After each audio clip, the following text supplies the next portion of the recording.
Faith and freedom. When you hear those words, what do you think of? Faith dependent upon your dependency and the view of the world and the existence of existence. You may have a different perspective on faith than I do. Faith may be everything you've clung to, or faith may be everything you feel clinging from the past to you. Church hurt, past hurt, history hurt, weaponized to devalue your worth. Yeah, I'm gonna talk about it. Faith hasn't always formed freedom, but the free frees dumb, pretending that they're the only image bearers of God and anybody else isn't an equal one and welcome in the kingdom. Or did you forget that somehow a human looked another human in the eyes and said, you're not even a full man. You're not even a full being. You're 3/5 of one, and I'm using the holy book to support my feelings and back me. Backbeat, backwhipped, slavery and faith were often equipped with the claws of a prejudice that the wicked worked with to say it was God's way. Yet when I look in my Bible, this isn't the case. From the beginning, in the image of God, we were made. And from Genesis to Exodus, Galatians to Revelation, I see every tribe and every tongue and every nation named and welcome to be present within heaven's gates. See, genuine faith looks with the eyes of Jesus and says freedom isn't exclusive, it's inclusive. See, the reason why we're able to celebrate Juneteenth is because the authentic gospel was preserved with resiliency by a predominant contingency of those enslaved because spiritually they were stronger than any oppression could try and buried deep. Or did you forget that Jesus and his word came from the Middle East, thriving in Africa and overseas long before Europeans tried to recreate his image to fit a different scene?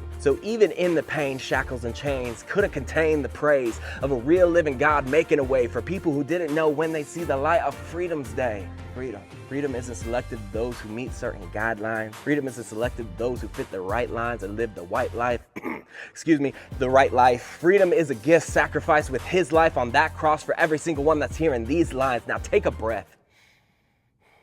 He gave that to you and continues to. It's the freedom of living, and I know that history and life hasn't been giving the best energy and vibes to every single storyline, so you may ask, why did so many have to die? Why were so many in chains?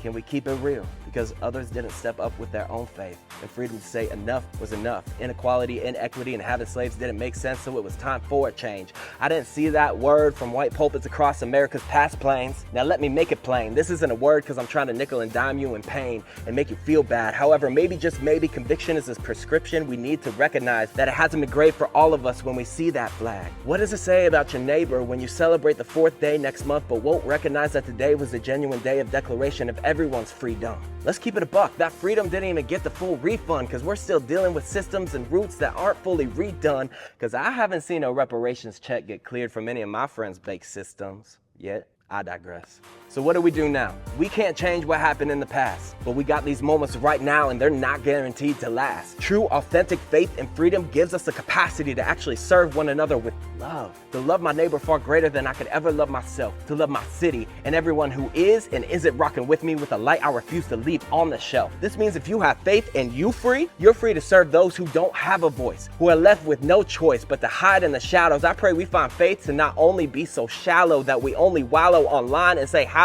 be thy name, but don't join in his kingdom now. We want his will to be done, but what if that means we are the ones to step up with our faith and freedom to speak up? What if it means I put the value of humanity and love for my neighbor above the logistical nature of whether or not they have certain papers?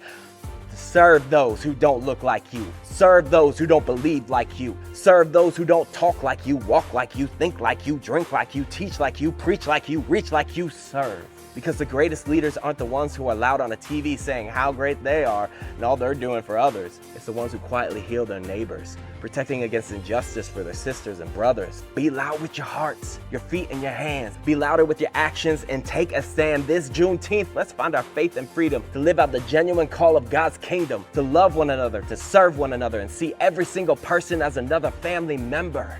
Let our faith and freedom be the catalyst to see us free to serve the world around us more than ever.